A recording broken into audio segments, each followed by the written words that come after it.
हमारे चैनल को सब्सक्राइब करें और बेल आइकन दबाएं।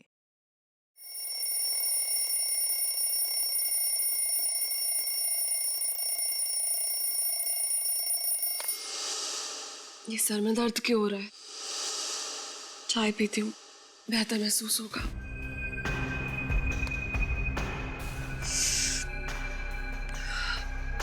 रामू, चाय बनी क्या?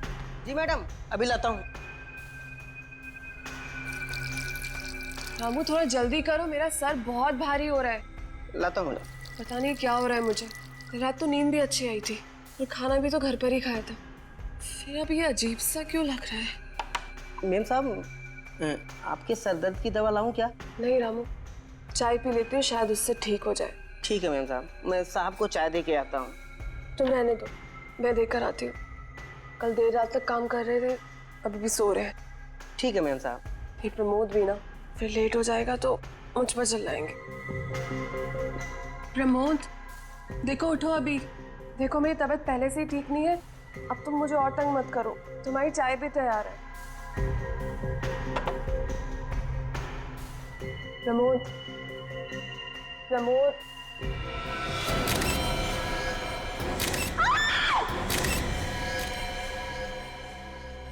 कैसे हो गया ये सब? मैम साहब, अपने आप को संभालिए, होनी को कौन टाल सकता है मैम साहब। कोई हाथापाई के निशान नहीं है। ऐसा लगता है कि जब खूनी ने गोली मारी तब ये गहरी नींद में सोए हुए थे।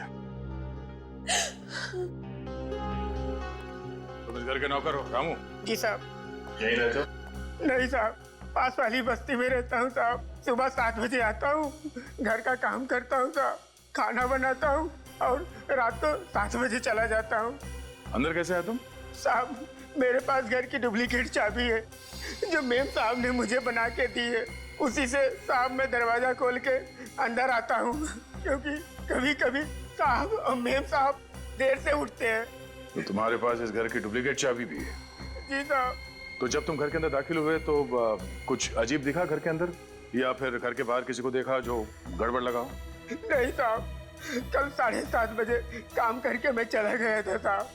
साहब और मेम साहब दोनों लोग टीवी पे फिल्म देख रहे थे और जब मैं सुबह आया तो साहब और मेम साहब दोनों लोग सो रहे थे साहब, और मैं रसोई में चला गया काम करने के लिए। सर, हाँ? यहाँ पे तो कुछ नहीं है। कुछ नहीं है? पूरी घर की तलाशी लेते हैं, चलो।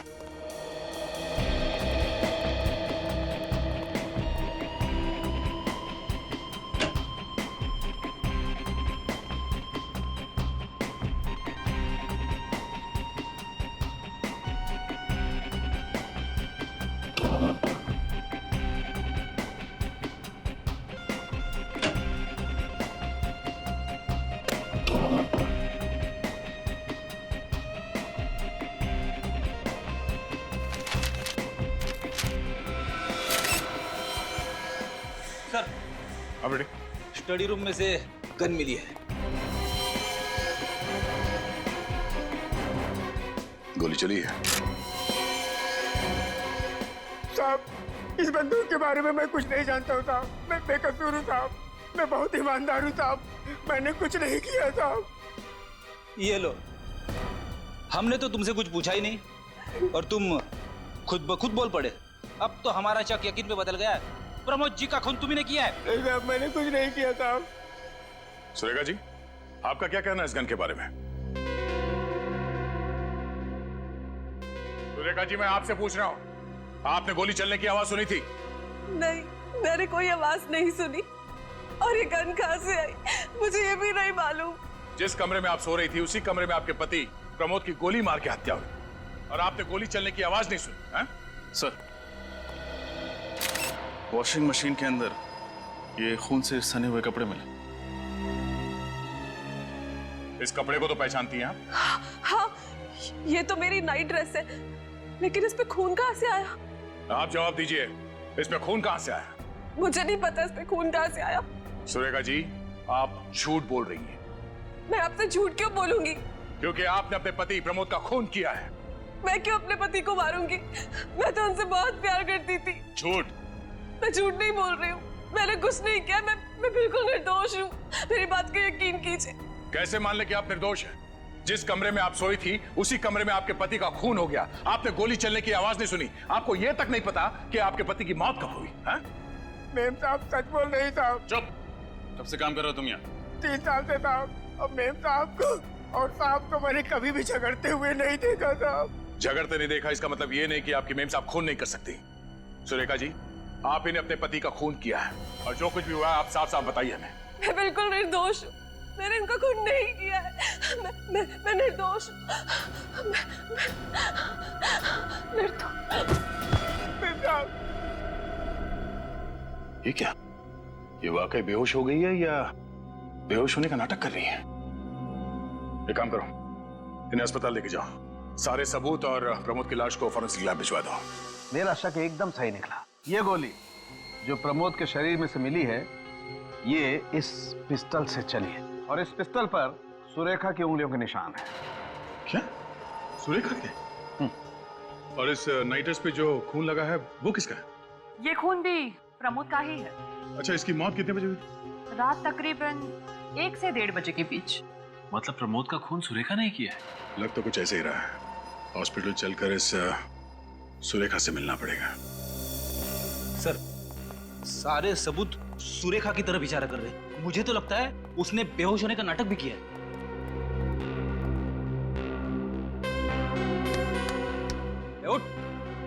उठ। ये लो, ये तो सपनों की दुनिया में। इसे अभी हकीकत की दुनिया में ले जाते हैं। उठो, उठो। ड्यूटी पर सोने का पगार मिलता है क्या तुम्हें? नहीं सर, इसे तो सपने देखने का पगार मिलता है। क्या है, आप लोगों को हॉस्पिटल में रात को चेकिंग करने का पगार मिलता है? एक तो चोरी, ऊपर से सीना चोरी। हाँ? चोरी? कौन सी चोरी? मैंने कौन सी चोरी की? काम चोरी किए तुमने। जाओ ना, क्यों दिमाग खराब करते हो? वैसे भी पेशेंट को मिलने का टाइम खत्म हो गया। चलो कल 5 से 7 के बीच में आना। चलो, good night. Good morning. CID? Surekha ji इसी कमरे में है? जी सर। चलो दिखा।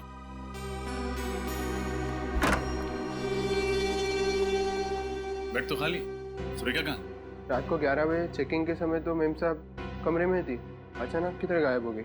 जो सवाल हमें तुमसे पूछना चाहिए वही सवाल तुम हमसे पूछ रहे हो। सर, हमें इस पूरे हॉस्पिटल की अच्छी तरीके से छानबीन करनी पड़ेगी। हाँ निखिल, छानबीन तो करनी होगी। पूरा हॉस्पिटल छान मारो, देखो सुरेखा कहाँ।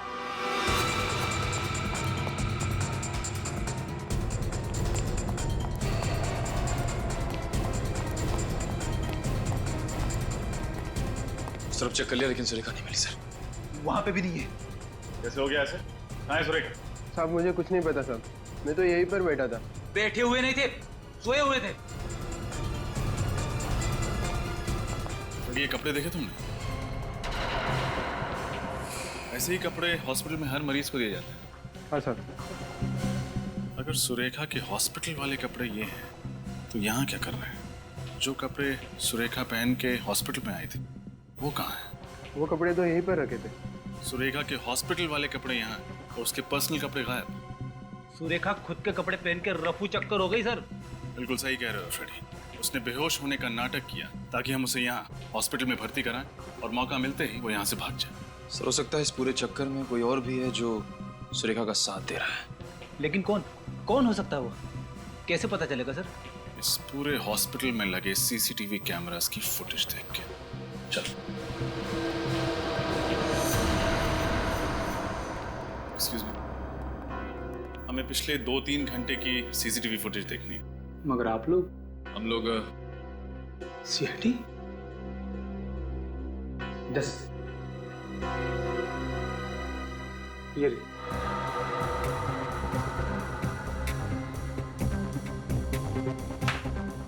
ये रही सुरेखा, मगर इसके हाथ में तो खुद के कपड़े हैं। और ये ऐसे चल रही है जैसे इसमें कोई जान ही नहीं है। शायद इस कमरे के अंदर वो कपड़े बदलने गई। मगर ये काम तो वो अपने कमरे में भी कर सकती थी ना। हाँ फ्रेडी, यही तो मैं सोच रहा हूँ।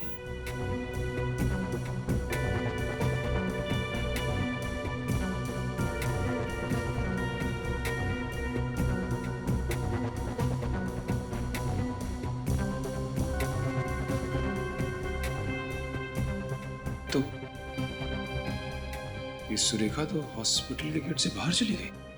सुरेखा को अचानक हुआ क्या और हॉस्पिटल से निकल के वो गई कहाँ? पता नहीं किसकी नजर लग गई हमारी बेटी की खुशियों पर। उसका तो हंसता खेलता परिवार उजड़ गया। आप चिंता मत कीजिए माँ, भगवान पर भरोसा रखिए, सब ठीक हो जाएगा। उस वक्त कौन आ गया होगा, मैं देखती हूँ।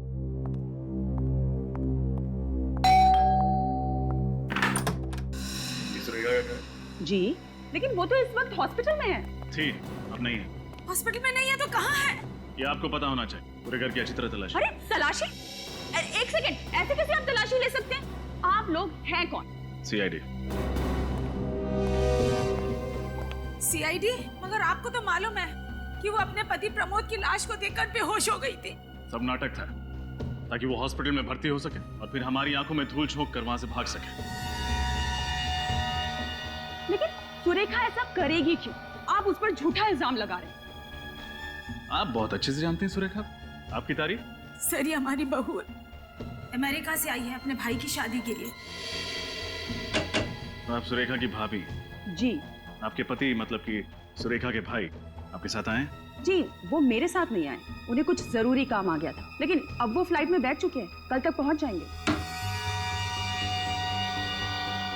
सर, सुरेखा घर में नहीं है। बताइए, कहाँ छुपा के रखा है आपने अपनी बेटी को? मैं क्यों छुपाऊंगी सर? क्योंकि आपकी बेटी सुरेखा जी ने अपने ही पति का खून किया है। क्या? जी हाँ। एक मिनट, आप लोगों के पास सबूत क्या है कि सुरेखा ने ही प्रमोद का खून किया? मौकाए वारदात से जो हमें गन मिली उस पर सुरेखा की उंगलियों के निशान। उसके अलावा खून करते वक्त जो कपड़े उसने पहने थे वो खून से सने कपड़े उसी की वॉशिंग मशीन से बरामद हुए। नहीं सर, मेरी बेटी अपने पति का खून क्यों करेगी? भला कोई अपने ही हाथों से अपना सुहाग उजाड़ सकता है क्या? पैसों के लिए उजाड़ेगी। पैसों के लिए? जी हाँ, पैसों के लिए सगा भाई भाई का खून कर सकता है, तो एक पत्नी अपने पति का खून क्यों नहीं कर सकती? नहीं सर, सुरेखा को पैसे की कोई कमी नहीं थी। उसके पिताजी ने सारी जायदाद उसके नाम कर दी थी, बंगला, गाड़ी, सब कुछ। आपको यकीन नहीं आता है तो मैं कागजात आपको दिखा देती हूँ। देखिए, कहना तो नहीं चाहिए, लेकिन सुरेखा के पास प्रमोद से ज्यादा जायदाद थी, फिर वो पैसों के लिए उसका खून क्यों करेगी? इसका पता तो चल ही जाएगा। सर, इस सुरेखा को ढूंढेंगे किसे? कोई ना कोई रास्ता मिल ही जाएगा सुरेखा तक पहुंचने का। अब मैं अंदर आ सकता हूँ? आइए। क्या बात है? साहब, मैं सुरेखा जी के बारे में कुछ जानकारी देना चाहता हूँ। कौन है आप? सुरेखा को कैसे जानते हैं? साहब, मेरा नाम गौरव है। मेरी सुरेखा जी और प्रमोद जी के घर के पास ही किराने की दुकान है। वो अक्सर मेरी दुकान से ही खरीदारी करते। तो फिर? परसों रात में गांव के लिए ऑटो रिक्शा से स्टेशन जा रहा था। मेरी रात 2 बजे की ट्रेन थी। जब मैं घर से निकला तो मैंने देखा सुरेखा जी अपने घर के पास वाले पब्लिक पार्क में नंगे पैर नाच रही थी। क्या सुरेखा जी पब्लिक पार्क में नाच रही थी, और वो भी नंगे पांव? साहब, मुझे भी बहुत अजीब सा लगा। रात के 1 बजे का वक्त थोड़ा ही होता है पब्लिक पार्क में नाचने का। एक मिनट, क्या कहा तुमने? कितने बजे?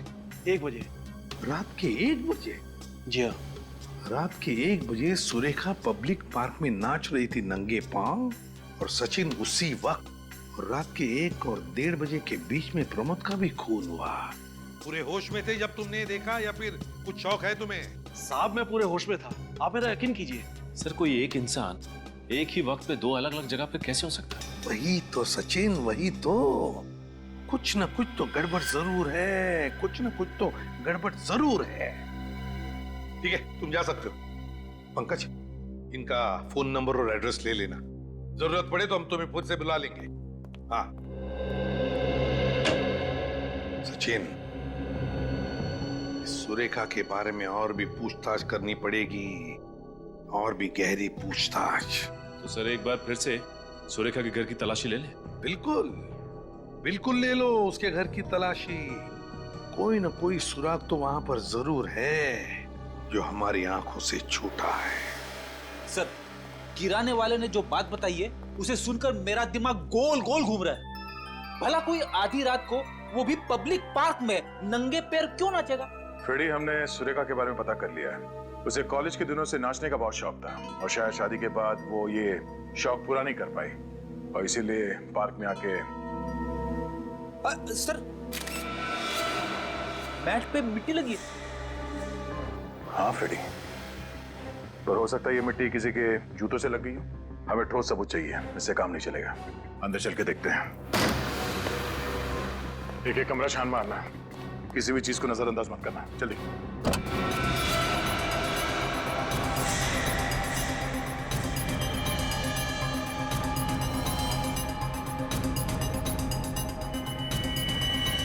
काला सलवार, सलवार में मिट्टी भी लगी हुई है। डॉक्टर सालुंके के हिसाब से प्रमोद की मौत रात 1 बजे के करीब हुई थी। और एक इंसान एक ही समय पे 2 जगहों पे कैसे हो सकता है?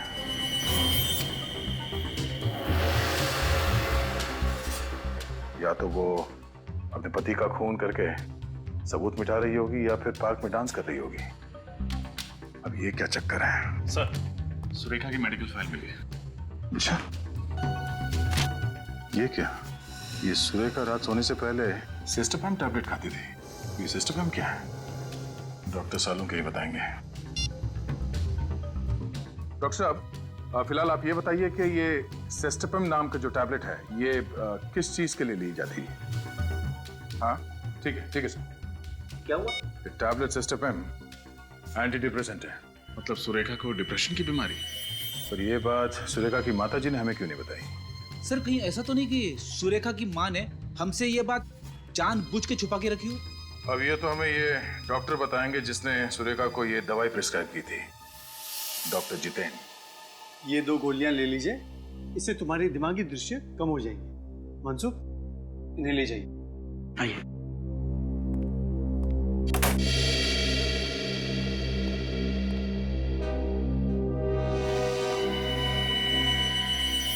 आप लोग अंदर कैसे आ गए? अपॉइंटमेंट ली? आई एम सॉरी आपको परेशान करने के लिए। दरअसल आपसे बहुत जरूरी काम था, इसलिए बिना अपॉइंटमेंट ही अंदर चले आए। कौन है आप लोग? मुझसे क्या चाहते हैं? हम लोग CID से। हमें आपकी पेशेंट सुरेखा के बारे में कुछ जानकारी चाहिए। सुरेखा? पूछिए, क्या पूछना है?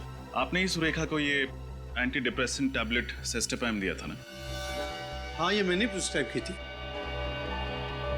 डॉक्टर साहब, क्या आप बता सकते हैं कि सुरेखा को कौन सी बीमारी थी? देखिए, मैं एक साइकियाट्रिस्ट हूँ और साइकियाट्रिस्ट होने के नाते मैं अपने किसी भी मरीज के बारे में किसी को भी कुछ बताना उचित नहीं समझता। हम समझ सकते हैं, लेकिन सुरेखा के पति प्रमोद का खून हो गया, वो भी उन्हीं के घर में। खून हो गया? कब? परसों रात को। परसों रात को? और हमेशा के कि सुरेखा ने अपने पति का खून किया, और खून करने के बाद वो गायब हो गई।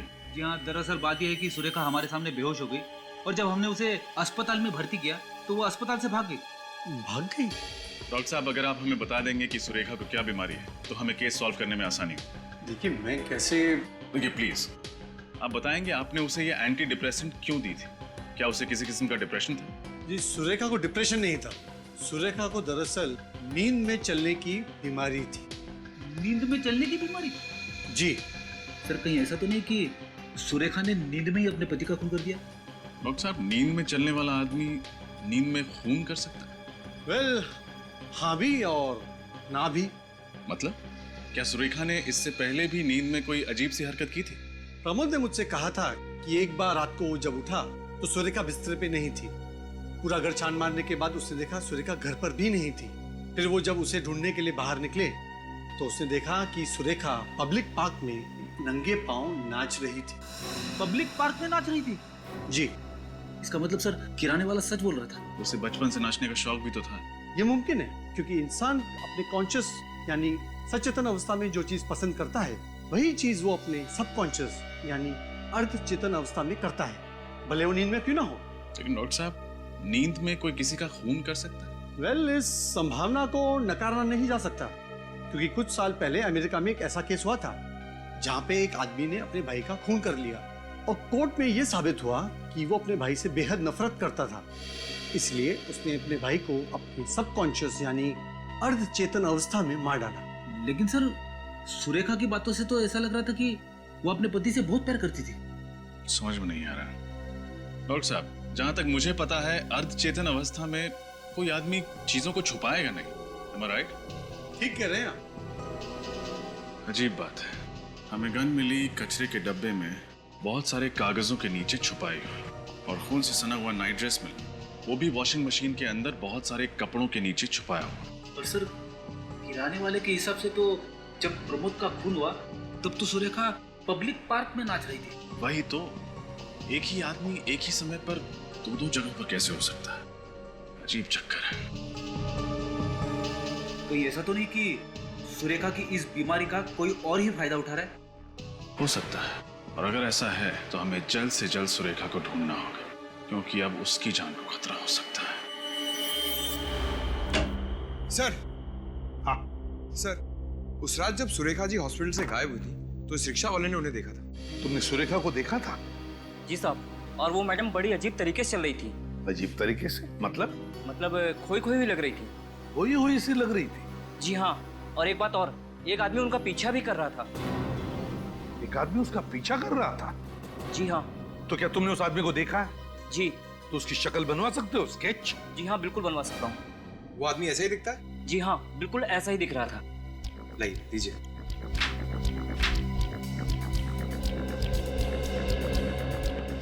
सर। हाँ, ये लीजिए स्केच।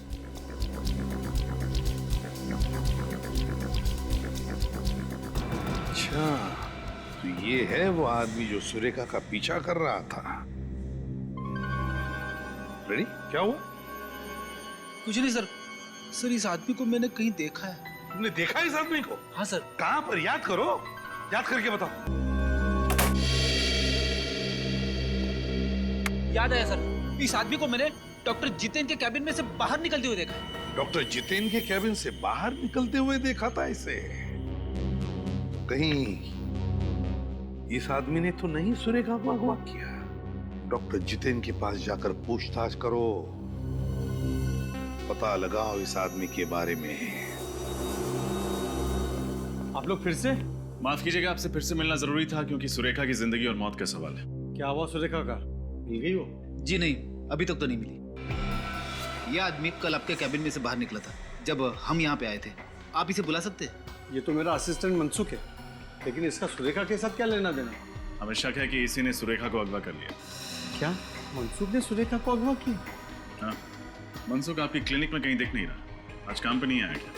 नहीं, वो सुबह उसका फोन आया था और कह रहा था कि उसकी माँ की तबीयत अचानक खराब हुई है, इसलिए 3-4 दिनों तक नहीं आएगा। लगता है हमारा शक सही निकला है। मनसुख के घर का पता मिलेगा? हॉस्पिटल वालों ने जो मनसुख का एड्रेस दिया था यही है ना? हाँ सर, लेकिन मुझे लगता नहीं कि मनसुख को हमें देख के खुशी होगी। हमें देख के किसे खुशी होती है? मुझे मायूस हो जाता है, क्योंकि जानता है कि उसका वक्त पूरा हो गया।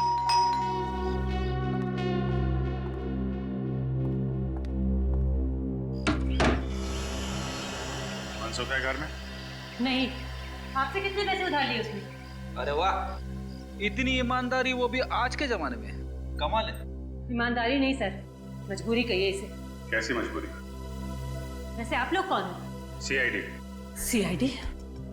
सीआईडी से भी मनसुख ने उधार ले लिया। सीआईडी को उल्लू बना के पैसे निकालना मुश्किल ही नहीं, नामुमकिन है। वैसे हम लोग पैसे मांगने नहीं, मनसुख के बारे में पूछताछ करने आए। पूछताछ करें? ये मनसुख सबसे पैसे उधार लेता है क्या? गली का भिखारी रह गया था, वरना वो तो उससे भी उधार ले लेता। मैं तो उसकी आदत से परेशान हो गई हूँ सर। वो खुद तो अस्पताल में पड़ा रहता है दिन भर, और उसके पीछे उसके लेनदारों को जवाब मुझे देना होता है। वैसे मनसुख की माँ की तबीयत कैसी है? मनसुख की माँ की तबीयत? हाँ, यही कह के उसने हॉस्पिटल से छुट्टी ली। हे भगवान, इस हद तक गिर गया मनसुख। कहना क्या चाहती, साफ साफ बताइए। जी, मनसुख की माँ की मौत तो 2 साल पहले ही हो गई थी। हाँ? फिर उसने झूठ क्यों बोला? पता नहीं क्यों, वो तो मुझसे भी झूठ बोलकर ही गया होगा। आपसे क्या बोला? कहाँ जा रहा है? वो कल दोपहर को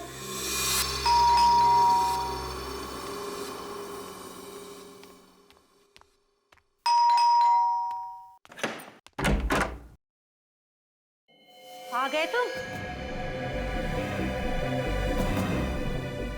कब सुधरोगे तुम? मैं कुछ कह रही हूँ।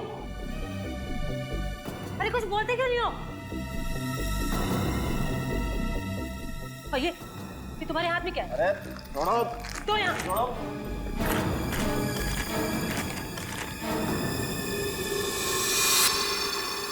इतने सारे पैसे? अब चोरी भी शुरू कर दी है क्या तुमने? यहाँ पे मैं तुम्हारे कर्जदारों से परेशान हो गई हूँ, और तुम? अरे अपनी बकवास बंद करो। जाओ।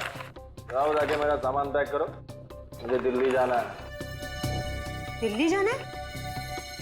क्यों जाना है? अरे हॉस्पिटल का कुछ सामान खरीदना है। ये वैसे मुझे डॉक्टर साहब ने दिए। अब जाओ ना, जाओ जल्दी करो, जाओ। हॉस्पिटल से कह के गया कि माँ की तबीयत खराब है, इनसे बोल के गया कि दिल्ली जा रहा है हॉस्पिटल का सामान लाने। सर मुझे लगता है सुरेखा और प्रमोद के केस में जरूर इस मनसुख का हाथ है। हाँ सर, इस केस से मनसुख का कुछ न कुछ तो कनेक्शन जरूर है। ये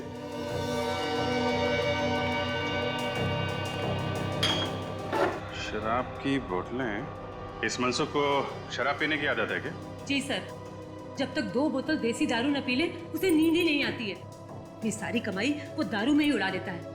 यहाँ तक कि मेरे पिताजी ने उसकी नौकरी लगवाई कलकत्ता में, उसने जाने से मना कर दिया। मना कर दिया? क्यों? क्योंकि उसकी मनपसंद देसी दारू यही मिलती, मुंबई में।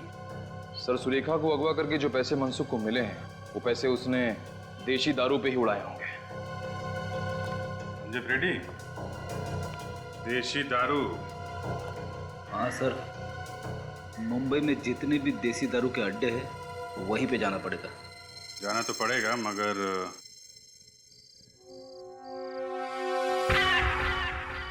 गुड। अच्छा, याद है ना तुम्हें क्या करना है? हाँ, मनसुख के बारे में पूछताछ करनी है। Very good. और अगर कोई पूछे कि तुम कौन हो तो यही कि मैं एक सीआईडी ऑफिसर फ्रेडी हूँ। तेरे की तुम फ्रेडी नहीं हो, तुम एक टपोरी हो, पप्पू टपोरी, समझे? आई एम सॉरी सर, मैं तो भूल ही गया। मैं पप्पू टपोरी और मैं कल्लू टपोरी। ठीक है, सिर्फ इतना याद रखना कि तुम मुन्ना भाई के गैंग के आदमी हो और मनसुख को ढूंढ रहे हो, क्योंकि मनसुख ने मुन्ना भाई से पैसे उधार लिए हैं लेकिन वापस नहीं लौटाया है। समझ गए सर? गुड। अब जाओ और ओवर एक्टिंग मत करना, समझे? जैसे ही कुछ पता चले मुझे फोन करना। निकल लो।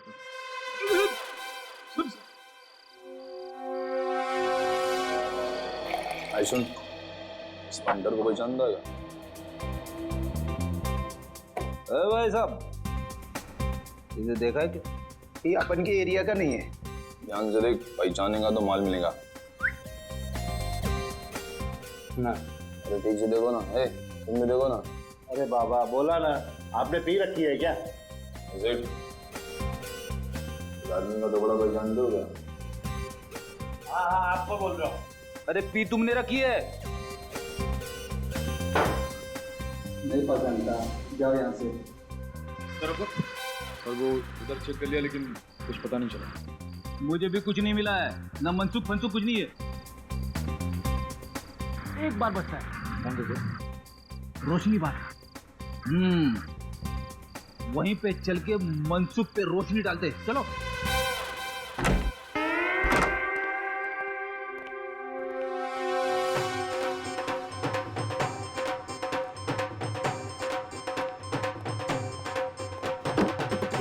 अरे फटाफट बोल, क्या चाहिए? मौसमी, नारंगी, अंगूरी? ये आदमी चाहिए। हम यहाँ शराब बेचते हैं, इंसान नहीं। अब आया है तो पतली गली से निकल लो, नहीं तो लेने के देने पड़ जाएंगे। हाँ।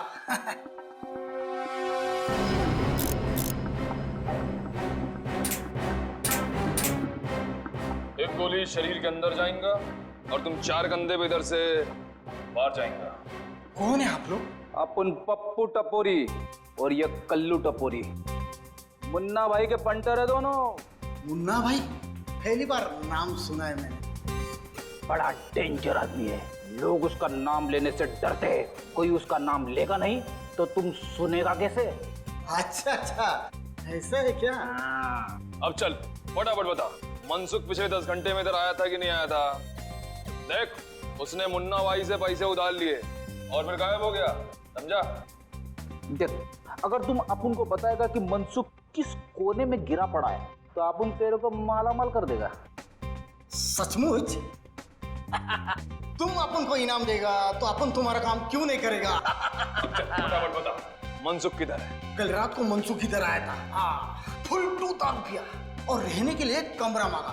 अपन ने सिर्फ 500 रुपए में उसको पीछे वाला खोली दिया सोने के वास्ते। हाँ, अब चल फटाफट दिखा उसका खोली किधर है। अपना धंधे का टाइम है ना, अपन अभी नहीं आ सकता है। हाँ अभी नहीं तो कभी नहीं। वाह, वो नहीं तो हो गया। आइए दिखाता हूं मैं आपको। नारंगी, मौसम्बी, कुछ भी पिला दे, सोडा नहीं तो पानी पिला दे। ना ना ना, ना सोडा ना पानी, अब तुमको तो सिर्फ दारू पिला दे। आज तो अपन फटे तक दारू पिएगा। बहुत सारा माल है अपने पास, बहुत सारा। ओ नहीं,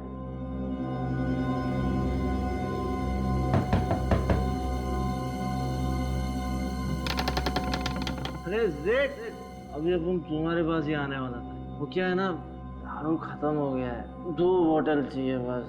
अरे मनसुख, पहले इन लोगों से मिल ले। कौन है लोग? यहाँ क्या कर रहे? सेठ, मैंने तुमको एक कमरे का पूरा भाड़ा दिया है, वो भी एडवांस में। इस कमरे में से मैं ही रहूंगा। हाँ। अरे मनसुख, तेरी बकवास बंद कर और इनकी बात मान ले। जो मानो इनकी बात में? कौन है ये लोग? अरे ये मुन्ना भाई के आदमी लोग हैं। मुन्ना भाई? कौन मुन्ना भाई? वही मुन्ना भाई जिससे तूने पैसे उधार लिए थे। अरे इनके पैसे लौटा दे वरना तेरी हड्डी पसली एक कर देंगे ये। लेकिन मैं किसी मुन्ना भाई को जानता ही नहीं, ना मैंने किसी मुन्ना भाई से पैसे उधार लिए। देखिए, आप लोगों को कोई गलत फहमी हुई है, आप लोग जाइए जाइए। आप जाएंगे, लेकिन पहले तुझे साथ लेके जाएंगे सीआईडी ब्यूरो। सीआईडी? आप लोग सीआईडी से? हे भगवान, कहाँ फंस गया मैं? लोगों को दारू पिला के उनके घर बर्बाद करते हो, तुम्हारा तो भविष्य हम बर्बाद करेंगे। सीआईडी वाले तो क्या हुआ? मैंने कोई गुनाह नहीं किया है, कोई गलत काम नहीं किया है मैंने। सब याद आ जाएगा, पहले तुम्हारा नशा उतारना पड़ेगा। सुरेखा को किडनैप किया, उसके पति का खून किया तूने? नहीं सर, तो प्रमोद के खून से मेरा कोई लेना देना नहीं है सर। मैं कसम खाकर कह रहा हूँ, मुझे इस बारे में कुछ नहीं पता सर। अच्छा, तो जब सुरेखा हॉस्पिटल से बाहर गई तब तुमने उसका पीछा क्यों किया? सर, सुरेखा को नींद में चलने की बीमारी थी। उन्हें पता था कि वो रात को नींद में चलकर हॉस्पिटल से बाहर आएगी, इसलिए उन्होंने मुझे पीछा करने को कहा सर। किसने? कौन था वो आदमी? सर, करीब 25-27 साल का आदमी था। उसका कद छोटा था सर। नाम? मुझे उसका नाम नहीं पता सर। सर, उसने मुझसे कहा कि वो सुरेखा का दोस्त है और वो सुरेखा की सुरक्षा की चिंता करता है सर। तो तुमने ये काम उसकी मदद के लिए किया है? तो ये दारू के पैसे कहाँ से आए? कर्जदारों के पैसे कहाँ से चुकाने वाले थे तुम? मैं मानता हूँ कि मैंने ये काम पैसों के लिए किया, पर सर मैंने किसी का खून नहीं किया है सर। सर, सुरेखा को बंगले में छोड़ने के बाद मुझे सुनने में आया कि सुरेखा के पति प्रमोद का खून हो गया है। सर, सीआईडी वालों को सुरेखा पर शक है। मैं डर गया था सर। मुझे लगा कि जब तक ये मामला ठंडा नहीं हो जाता मैं पैसे लेकर कुछ दिनों के लिए गायब हो जाता हूँ। बस सर, मैंने कुछ नहीं किया है सर। सर, आपको लगता है आदमी सच बोल रहा है? 25-27 साल का छोटे कद का आदमी जो अपने आप को सुरेखा जी का दोस्त कहता है, कौन आ सकता है? उसने इस काम के लिए तुम्हें क्यों चुना? क्योंकि सर, मैं साइकोलॉजिस्ट डॉक्टर जितिन की क्लिनिक में कई सालों से काम कर रहा हूँ। मुझे मालूम था कि सुरेखा उनकी पेशेंट है। मैं उनकी बीमारी से अच्छी तरह से वाकिफ था और सर वो मुझे पहचानती थी, इसलिए मुझे पता था कि जब वो जागेगी वो मुझे देखकर चौंकेगी नहीं। क्या मतलब है तुम्हारा? दरअसल सर, ऐसे मरीज नींद में कहीं भी चले जाते और जागने के बाद अगर वो अपने आप को किसी अनजान जगह या अनजान लोगों के बीच पाते तो बौखला जाते सर वो। और सुरेखा मुझे जानती थी, इसलिए मुझे पता था कि ऐसी कोई तकलीफ नहीं होगी सर। इस वक्त सुरेखा कहाँ है? सर, मुझे नहीं पता, मुझे कुछ नहीं पता सर। सर, उस आदमी ने मुझे कहा कि सुरेखा जी जब जाग जाए तो उसे समझा बुझाकर एक बंगले में छोड़कर आना। सर, उसके बाद क्या हुआ मुझे कुछ नहीं पता सर, मैं सच कह रहा हूँ। सर, कहीं सुरेखा अभी भी उस बंगले में तो नहीं है? कहाँ है वो बंगलो जहाँ तुमने सुरेखा को छोड़ा था?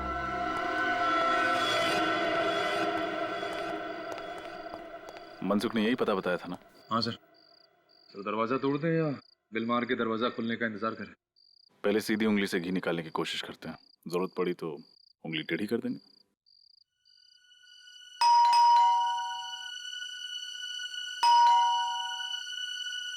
दरवाजा तो खुल नहीं रहा है, उंगली टेढ़ी करे।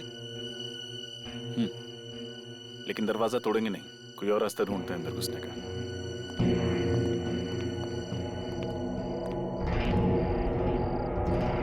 सर ये तो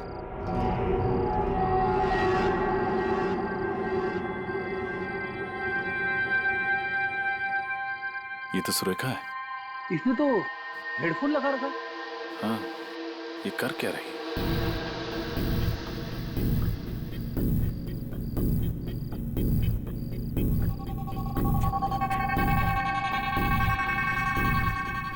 सर ये तो पंखे पे लटकने की तैयारी कर रही है। अंदर चलो। सुरेखा, सुरेखा उठो। ठीक है, पानी लो। मैं सुरेखा हूँ। मैं गले में फांसी का फंदा डालकर आत्महत्या करना चाहती हूँ। सुरेखा, सुरेखा होश में आओ, उठो।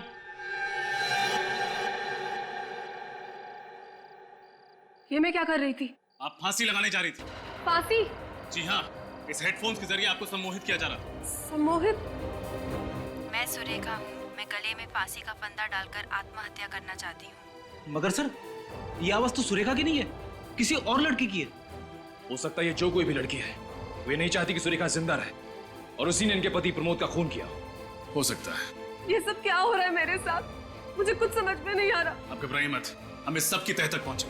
मगर सर, हमें पता कैसे चलेगा कि इस सब के पीछे कौन है? इसी जगह पर खूनी का इंतजार करके, क्योंकि जिस लड़की की भी आवाज इस हेडफोन से आ रही वो यहाँ वापस जरूर आएगी। ये देखने की सुरेखा जिंदा है या फिर मर गई है।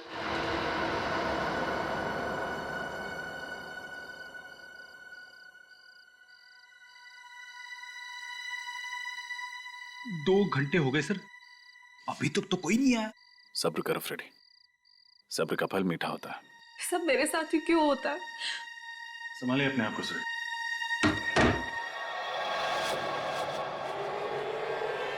माय गॉड, यहाँ पर तो सिर्फ रस्सी है। सुरेखा कहाँ गई? सुरेखा पहुंच गई। सुरेखा यही है, जिंदा है और तुम लोगों का पर्दाफाश हो चुका है। कौन है आप लोग? हम लोग सीआईडी से। सीआईडी? कहाँ भाग रहे हो? कमर में दर्द हो जाएगा। कौन है आप लोग? बोलिए। और मुझे मारना क्यों चाहते थे? क्या आप इन्हें नहीं जानती? जी नहीं, मैं इनसे पहली बार मिल रही हूँ। अरे तो फिर ये लोग आपको क्यों मारना चाहते? इस बात का जवाब तो यही दोनों देंगे। क्यों मारना चाहते हो तुम सुरेखा को? हमने ये सब उसके कहने पे किया था। किसके कहने? जिसका ये प्लान था। किसका प्लान था?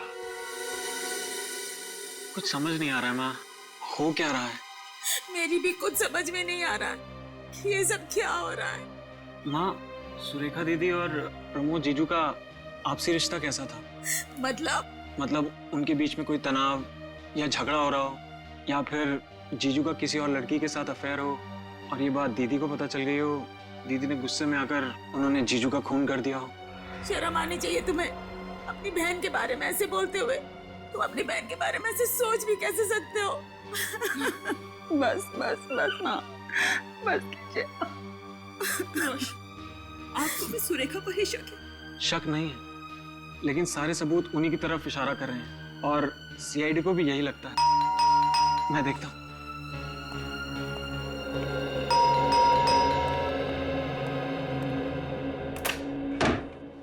जी गई। मैं सीआईडी से। आप कौन? मैं सुरेखा का भाई रोशन हूँ। कहाँ है मेरी बच्ची? कुछ खबर मिली उसकी? पता चला, लेकिन क्या? लेकिन उसे बचा नहीं सके। बचा नहीं सके? कहाँ है सुरेखा? क्या हुआ उसको? उसने आत्महत्या कर ली। नहीं, ऐसा नहीं हो सकता। कह दो कि ये सब झूठ है। सुरेखा में छोड़ के ऐसा नहीं जा सकती। भगवान के लिए कह दीजिए कि ये सब झूठ है। भगवान ने आपकी बात सुन ली है। आप क्या कहना चाहते हैं? यही कि आपकी बेटी सुरेखा मरी नहीं है, जिंदा है। सुरेखा जी। माँ, मेरी बच्ची। भाभी, आप लोगों ने हमसे झूठ क्यों कहा? उसका जवाब है ये दोनों। आइए।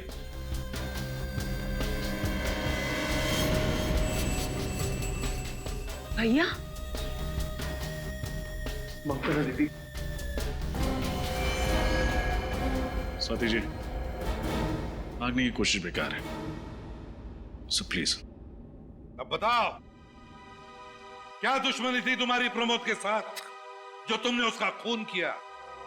नहीं सर, प्रमोद से मेरी कोई दुश्मनी नहीं थी। मुझे तो परेशानी उस सुरेखा से थी। परेशानी? वो भी सुरेखा से? सुरेखा तो तुम्हारे पति की बहन है ना? परेशानी खड़ी की थी मेरे ससुर जी ने, जिन्होंने अपनी सारी की सारी जायदाद अपनी बेटी उस सुरेखा के नाम कर दी थी, और अपने बेटे यानी कि मेरे पति, उनको एक फूटी कौड़ी नहीं थी। जो बात मेरे बर्दाश्त के बिल्कुल बाहर थी। मगर प्रमोद ने क्या बिगाड़ा था तुम्हारा? उसका खून क्यों किया? क्योंकि मैं एक तीर से दो शिकार करना चाहती थी। एक तो प्रमोद का खून और दूसरा उसका इल्जाम सुरेखा पर। इससे सारा का सारा पैसा मेरे पति का हो जाती, सारी की सारी जायदाद मेरे पति को मिल जाती। और सुरेखा को नींद में चलने की बीमारी है, ये बात तुम्हें कैसे पता चली? मेरी होने वाली भाभी प्रिया, ये उसी हॉस्पिटल में काम करती थी जहां पर सुरेखा का इलाज चल रहा था। किसी ने उसे वहां देखा था और मुझे तुरंत बताया। मैंने ही इससे सुरेखा की बीमारी के बारे में और पता करने के लिए कहा था। वाह रे वाह प्रिया, वाह, अच्छा साथ दिया तुमने। और जैसे ही तुम्हें सुरेखा की बीमारी के बारे में पता चल गया, तुम्हारे दिमाग में वो घिनौना प्लान आ गया है ना? हाँ, मैंने इंतजार किया उस रात का, जब सुरेखा नींद में चलते चलते सामने के पब्लिक पार्क में जाकर नंगे पांव नाचने लगे। फिर मैंने प्रिया और राजेंद्र की मदद लेकर प्रमोद का खून करवा दिया। प्रमोद पर गोली किसने चलाई? गोली राजेंद्र ने चलाई थी। तो फिर सुरेखा के उंगलियों के निशान पिस्तौल पे कैसे आए? मैं अच्छे से जानती थी कि सुरेखा जब नींद की अवस्था में चलते चलते बाहर जाएगी तो वो कपड़े जरूर बदलेगी, इसलिए मैंने उसके कपड़ों के ऊपर पिस्तौल रख दी थी। और उसने वही किया जो मैं चाहती थी। उसने कपड़ों के ऊपर से पिस्तौल उठाई और उसकी उंगलियों के निशान उस पर आ गए। सब कुछ प्लान के मुताबिक चल रहा था, यहाँ तक कि सुरेखा के आत्महत्या का प्लान भी। पर पता नहीं आप लोग कहाँ से आ गए और सारा प्लान चौपट हो गया। चौपट तो तुम तीनों की जिंदगी हो गई। जिस दिन हम तुम्हारे प्लान के बारे में सब कुछ समझ गए, बस तुम्हारे मुंह से सुनना चाहते थे। अब शायद तुम तीनों को फांसी ही होगी, तब तक जेल की सलाखों के पीछे सड़ते बैठना।